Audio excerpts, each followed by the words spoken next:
देखिए प्रश्न है 1923 में स्वराज दल का अध्यक्ष कौन था। सीधा सा प्रश्न है 1923 में स्वराज दल का अध्यक्ष कौन था, ये प्रश्न है। और ऑप्शन जो दिया गया है मोतीलाल नेहरू, सी आर दास, राजेंद्र प्रसाद, उपयुक्त में से एक से अधिक, उपयुक्त में से कोई नहीं। ये प्रश्न जो है बीपीएससी टीआरई 3 का शिक्षक भर्ती के लिए जो एग्ज़ाम हुआ था उसी में ये प्रश्न पूछा गया था। इस प्रश्न का सही उत्तर आप जानते हैं तो निश्चित रूप से कमेंट में बताइए। वैसे इस प्रश्न का सही आंसर हम लोग सारा चीज़ देखेंगे, उसके पहले जो है स्वराज दल से संबंधित जितना भी फैक्ट, इंपॉर्टेंट फैक्ट है, उन सभी फैक्ट को कवर कर लेते हैं ताकि बीपीएससी टीआरई 4 के एग्ज़ाम में स्वराज दल से संबंधित प्रश्न पूछे तो निश्चित रूप से आप लोग बनाकर आ सके। इसलिए स्वराज दल से संबंधित पूरे फैक्ट को पहले कवर कर लेते हैं, उसके बाद इस प्रश्न का सही आंसर समझेंगे। स्वराज दल यानी स्वराज पार्टी, इससे संबंधित जो प्रश्न बनेगा उन सभी प्रश्नों को देख लेते हैं। स्वराज पार्टी या स्वराज दल, इसके पहले थोड़ा सा हम लोगों को जानना पड़ेगा। 1919 के अधिवेशन के अंतर्गत 1919 के अधिवेशन के अंतर्गत विधान परिषद का चुनाव संपन्न किए जाने थे। 1919 का जो अधिवेशन के अंतर्गत विधान परिषद का चुनाव संपन्न किए जाने थे। और कुछ नेता का कहना था, यानी कांग्रेस के कुछ नेताओं का कहना था कि कांग्रेस को चुनाव में भाग लेना चाहिए। जो नेता ये चाहते थे कि इस विधान परिषद के चुनाव में कांग्रेस को भाग लेना चाहिए, वो नेता परिवर्तनवादी कहलाते थे। यानी एक तरह से वो नेता परिवर्तनवादी कहलाए। और कुछ नेताओं का कहना था कि कांग्रेस को चुनाव में भाग नहीं लेना चाहिए। तो जो नेता की ये कहते थे कि चुनाव में भाग नहीं लेना चाहिए कांग्रेस को, ये नेता अपरिवर्तनवादी थे। तो अब हम थोड़ा सा बात करते हैं कौन से नेता परिवर्तनवादी थे और कौन से नेता अपरिवर्तनवादी थे। यानी कांग्रेस ही थे, कांग्रेस के सदस्य ही थे जो परिवर्तन चाहते थे, वो परिवर्तनवादी नेता कहलाए। और जो अपरिवर्तनवादी थे वो परिवर्तन नहीं चाहते थे। इसमें परिवर्तनवादी नेता में सबसे प्रमुख जो आता है वो आता है चितरंजन दास, Motilal Nehru, Vithal Bhai Patel, Madan Mohan Malaviya, Tej Pratap Sapru, M R Jayakar, N C Kelkar. और ये सभी जो नेता थे, ये जो प्रमुख नेता थे जिसमें चितरंजन दास, Motilal Nehru, Vithal Bhai Patel, Madan Mohan Malaviya, Tej Pratap Sapru, M R Jayakar, NC Kelkar, ये लोग चाहते थे परिवर्तन हो। इसलिए कांग्रेस के नेताओं को कांग्रेस को चुनाव में भाग लेने के लिए कह रहा था।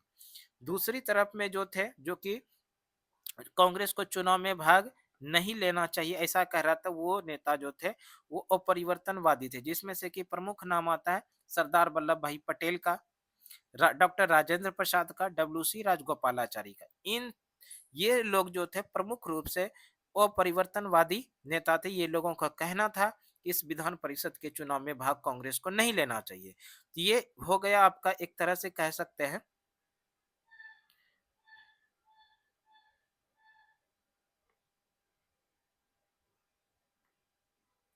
हाँ, देखिए, ये लोग जो एक तरह से परिवर्तनवादी और अपरिवर्तनवादी में धीरे-धीरे बँट रहा था। उसी क्रम में सी आर दास जो चितरंजन दास हुए, इन्होंने कहा, चितरंजन दास ने कहा स्वराज आम जनता के लिए होना चाहिए, वर्ग विशेष के लिए नहीं। ये भी एक सीधा-सा प्रश्न बनेगा। स्वराज आम जनता के लिए होनी चाहिए, वर्ग विशेष के लिए नहीं। ये किसने कहा? ये कहा था चितरंजन दास ने। और इसी के बाद जो है होता है भारतीय राष्ट्रीय कांग्रेस का 32वां अधिवेशन। भारतीय राष्ट्रीय कांग्रेस का 32वां अधिवेशन जो होता है ये होता है 1922 में। और 1922 का कांग्रेस का गया अधिवेशन, 1922 में कांग्रेस का 32वां अधिवेशन कहाँ पर हुआ था? गया में। और इस अधिवेशन के जो अध्यक्ष थे वो अध्यक्ष थे चितरंजन दास। सीधा सा सवाल पूछा जाएगा, भारतीय राष्ट्रीय कांग्रेस का 32वां अधिवेशन जो कि 1922 में गया में हुआ था, इस अधिवेशन के अध्यक्ष कौन बने थे? इस अधिवेशन के अध्यक्ष बने थे चितरंजन दास। और इसमें देखिए क्या हुआ था, चुनाव में भाग न लेने का निर्णय लिया गया। यानी कांग्रेस का जो अधिवेशन गया अधिवेशन हुआ 1922 में, तो इस अधिवेशन में कांग्रेस को चुनाव में भाग लेने का समर्थन निर्णय नहीं लिया गया कि कांग्रेस को चुनाव में भाग लेना है। तो निर्णय लिया गया कि चुनाव में भाग नहीं लेना है। ठीक है, चुनाव में भाग न लेने का निर्णय लिया गया। भारतीय राष्ट्रीय कांग्रेस के 1922 का 32वां अधिवेशन जो गया में हुआ, चित्तरंजन दास की अध्यक्षता में, इस अधिवेशन में कांग्रेस को चुनाव में भाग न लेने का निर्णय लिया गया। और इसी समय चित्तरंजन दास मोतीलाल नेहरू के साथ कांग्रेस से इस्तीफा दे दिया। जिस समय कांग्रेस को चुनाव में भाग लेने की अनुमति नहीं दी गई, उसी समय चित्तरंजन दास मोतीलाल नेहरू के साथ कांग्रेस से इस्तीफा दे दिया और अपने समर्थकों का एक सम्मेलन इलाहाबाद में बुलाया। और ये जो सम्मेलन बुलाया गया, इसका डेट था 1 जनवरी 1923। 1 जनवरी 1923 को ही इसी इलाहाबाद में स्वराज दल यानी स्वराज पार्टी की स्थापना की जाती है। स्वराज पार्टी, सीधा सा आंसर याद रखिएगा, स्वराज पार्टी या स्वराज दल, इसकी स्थापना 1 जनवरी 1923 को कहां पर किया जाता है? इलाहाबाद में। और इस स्वराज पार्टी के संस्थापक अध्यक्ष जो बने, वो बने चित्तरंजन दास। इसको याद रखिएगा, चित्तरंजन दास स्वराज पार्टी के संस्थापक अध्यक्ष बने, जबकि महासचिव बने वो मोतीलाल नेहरू। तो इन दोनों चीजों को ध्यान रखिएगा। स्वराज पार्टी के यानी स्वराज दल के संस्थापक अध्यक्ष कौन थे? चित्तरंजन दास। और महासचिव जो थे वो मोतीलाल नेहरू थे।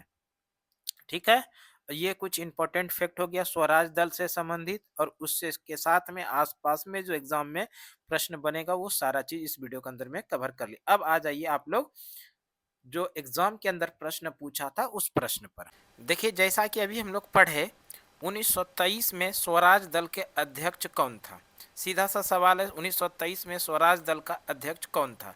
अभी इस प्रश्न का आंसर भी पढ़े हम लोग कि 1923 में स्वराज पार्टी की जो स्थापना हुई थी, तो उसके संस्थापक अध्यक्ष जो बने थे वो बने थे CR दास यानी चित्तरंजन दास। और यहाँ पर CR दास यानी चित्तरंजन दास ऑप्शन बी में है। तो इस प्रश्न का सीधा आंसर हो जाएगा option B is the right answer. और यहाँ पर ऑप्शन बी में है CR दास। इस प्रश्न का सही आंसर हो जाएगा CR दास। ये BPSC TRE 4 के एग्ज़ाम की तैयारी करने वाले अभ्यर्थियों के लिए इस तरह का वीडियो अत्यंत ही उपयोगी साबित होने वाला। यहाँ से भी आप लोगों को एग्ज़ाम में प्रश्न देखिएगा तो निश्चित रूप से बनाकर आ सकते थे। आज के वीडियो के लिए इतना ही। अगली वीडियो में फिर से आप लोगों के साथ इसी तरह की जानकारी लेकर आएंगे। तब तक के लिए धन्यवाद। जय हिंद, वंदे मातरम।